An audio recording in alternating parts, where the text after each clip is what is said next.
Hi everyone, William here with the Grand Duke Dmitri video series on YouTube. We are in 1908.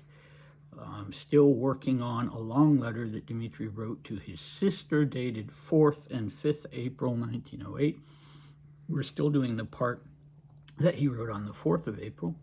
He was in Tsarskoye Selo at that time. I don't know if Ella was with him or not. So our recap. We had a church service that he went to, was late to, and then a procession. He talked about a little circle, and after the liturgy, and I don't know what that refers to. He doesn't even use the Russian word, so that's hard to say. And then going to tea and clowning around, trying to make people laugh, apparently succeeding a little bit with Nicholas and Alexandra, and having a fitting. And once again, he's confusing me. He has a real knack for that. So he describes this tea, he mentions this procession, and they don't really seem to fit together. And now today we're starting with lunch that, well, he does say, what does he say? They had lunch after liturgy? No, he doesn't mention that. We had a procession to the Alexander Palace. There we had tea with Aunt Alex. There were 5 of us. But somehow or other, this lunch is fit in.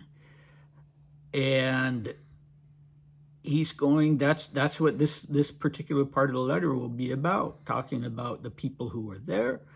So he finishes up by saying, in the previous section of the letter, he finishes up saying that in the morning, he had this fitting for his civilian clothes, and that wasn't particularly enjoyable. And now he's skipped ahead to this lunch, and just diving right in sort of apropos of nothing with a list of the people who were there. And yeah, okay. Unless there's some missing text, but I don't see how that can be. All right, here we go. The vile Trina, your Highness's governess and governess to the most august children. So keep in mind, this is just a list of people who are there. So the vile Trina, your Highness's governess and governess to the most august children. Monsieur Grant, Baron Massenbach, Schagin, the Flegel adjutant on duty, and Benkendorf, 20 in all. So that obviously is not 20 people, but those are the ones that he mentions. After lunch, a rather funny scene took place, to wit, Schagin mistook Massenbach for Alice's husband, and that was, of course, quite hilarious. Before lunch, he repeatedly made deep bows to him, and after eating, decided to ask me whether he really was the person he took him for. I explained who Massenbach was, and Schagin pulled a very long face.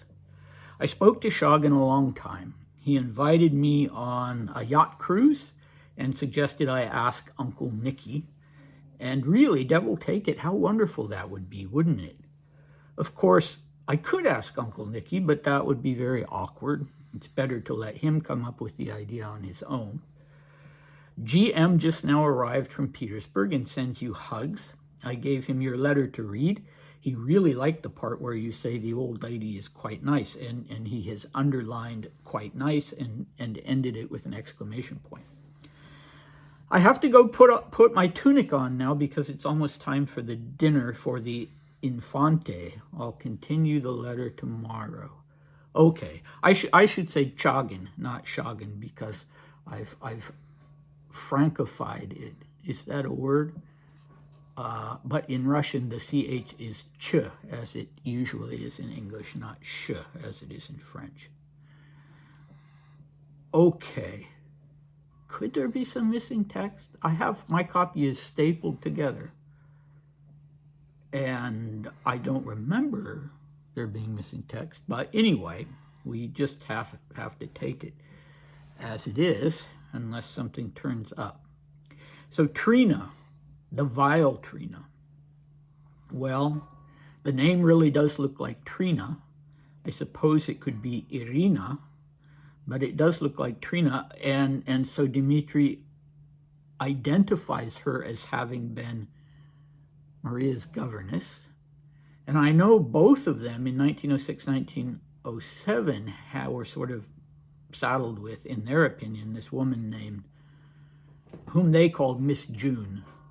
Junkovskaya was her last name.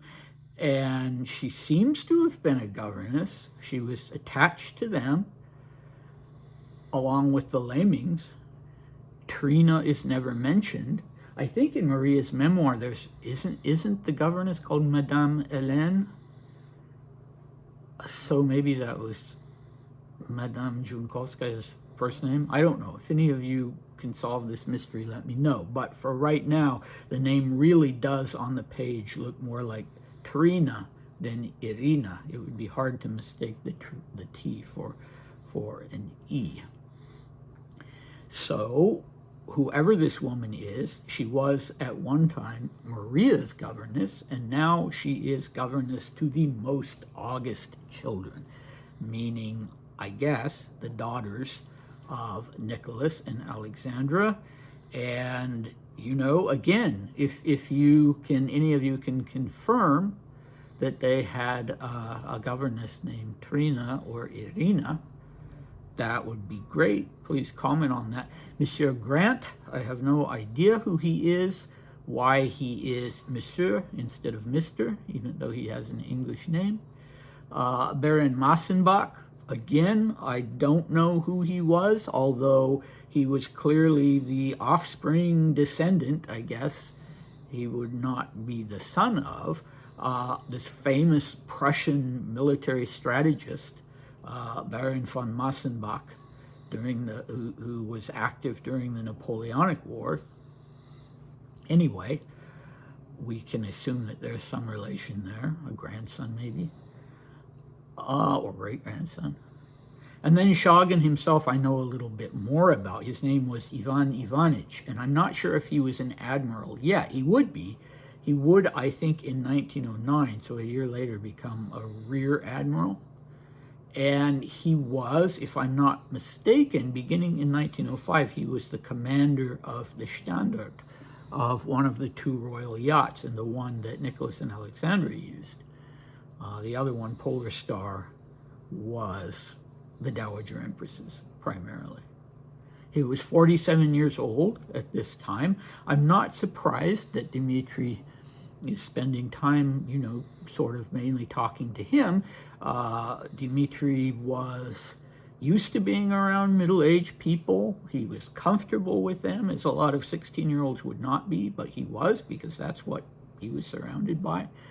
And he particularly seems to have liked to have hobnobbed with the adjutants, with the aides de camp, of whom Chagin was one.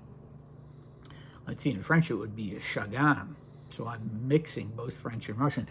Chagin, okay, and yeah, so it's not surprising that Dmitri, amidst all these people, is talking to him. It's a little surprising that he just has nothing to say about Princess Alice. Princess Alice of Battenburg, who was a young bride. Well, she'd gotten married 3 years ago. She was, I believe, 23 at this time, and she'd married to Dmitri's biological uncle, to Prince Andreas, or Andrew, of Greece. She and her husband would become the parents of a little boy named Philip, who would end up being Prince Philip, the Duke of Edinburgh, Queen Elizabeth II's husband.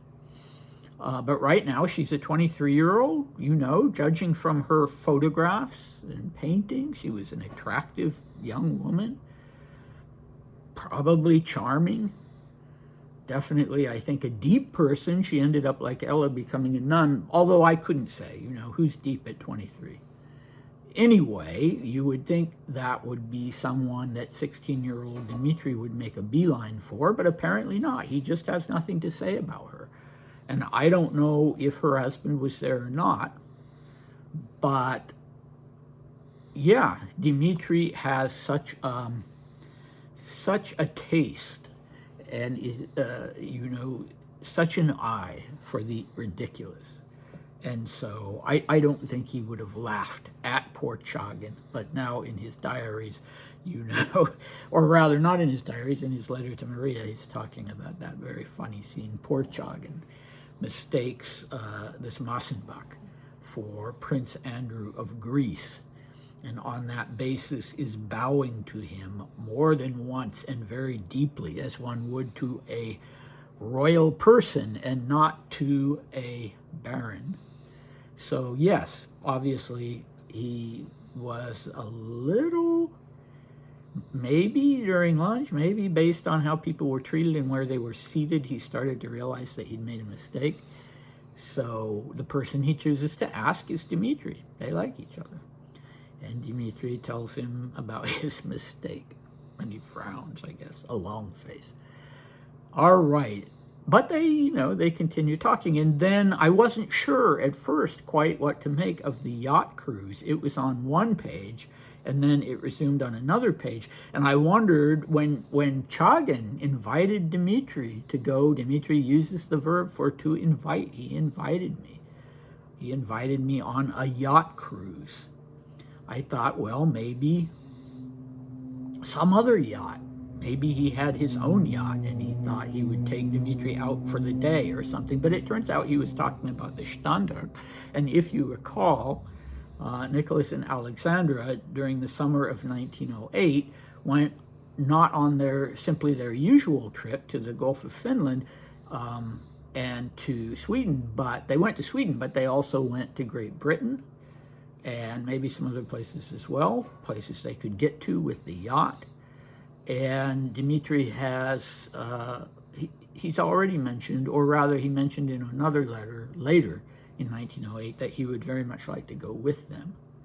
And so Chagin suggests that he asks Nicholas, and, as close as they are, Uncle Nicky, instead of his Majesty, as close as they are, Dmitri is a little reluctant to do that. It would be awkward. It would be awkward to just go up and ask, can I go with you? Maybe Nicholas wouldn't get angry, but, and I think he eventually did ask Nicholas and was told no, and he anticipated being told no. But at any rate, I like the way he puts this. It would be very awkward to ask Uncle Nicky. It's better to let him come up with the idea on his own. All right. At that point, at least he seems confident that Nicholas will come up with that idea on his own. Later, he was not so sure. All right, so I finally found out. Yes, it was very lazy of me. It was very bad of me not to figure this out. It's not rocket science. Who this Royal Spaniard was, who was there, and who gave Nicholas this military uniform, presented him with it. And I gather, it was Prince Alfonso of Orleans and Bourbon. It was not, as I thought earlier, the Duke of Madrid. The Duke of Madrid was there at one of the military academies or in one of the Russian regiments. But this was Prince Alfonso, not Alfonso the 13th, but another member of the Spanish royal family, and so far Dmitri hasn't told us anything about him, including his name. He really is just a shoulder shrug to Dmitri. He's not someone of interest for whatever reason. And so that's about it on this one. 15 minutes, that's a good time to stop. What do we have next time? We have finally the actual dinner itself, the court dinner in favor of the Infante. I don't know if I say that right. In honor of Prince Alfonso. who, for having given this gift to Nicholas II, apparently was made an official, but yeah, I would imagine sort of honorary member of the suite. The Fliegel adjutants were in a rotation, and one of them was on duty with Nicholas for 24 hours at a time. And Dmitri would end up doing that himself when he was old enough. Some of them were royal, some of them were not. They were just, in the case, for instance, of Fabritsky, who was the commander of the Polar Star for a while. He was just someone Nicholas liked. And I very much doubt that Prince Alfonso was coming to Russia to do his 24 hours on duty. So I think it was more or less honorary. Anyway, I'm yammering. Yeah, I hope to do another video tomorrow. Today is Thursday, the 26th. Tomorrow will be the 27th. I was supposed to be flying to France tomorrow, but my trip got pushed back. My flight got pushed back to Monday, the 30th. And I'll be going to Seattle for the weekend, for Saturday, Sunday, and then flying out of Seattle to France. And so I'm going to be in transit for a while, starting Saturday, and not reaching my final destination in Switzerland, in Davos, till the 2nd of April. And so, yeah, tomorrow is a strong possibility that I'll be able to do one, but I might not be able to. And if so, it'll be a while. I'll be resuming in Switzerland after I get settled down there. So thank you in advance for your patience with that. If any of you are celebrating Easter this Sunday on the Western calendar, the Gregorian calendar, I should say, then I hope you're having a blessed Holy Week. And I hope to see all of you next time. Bye.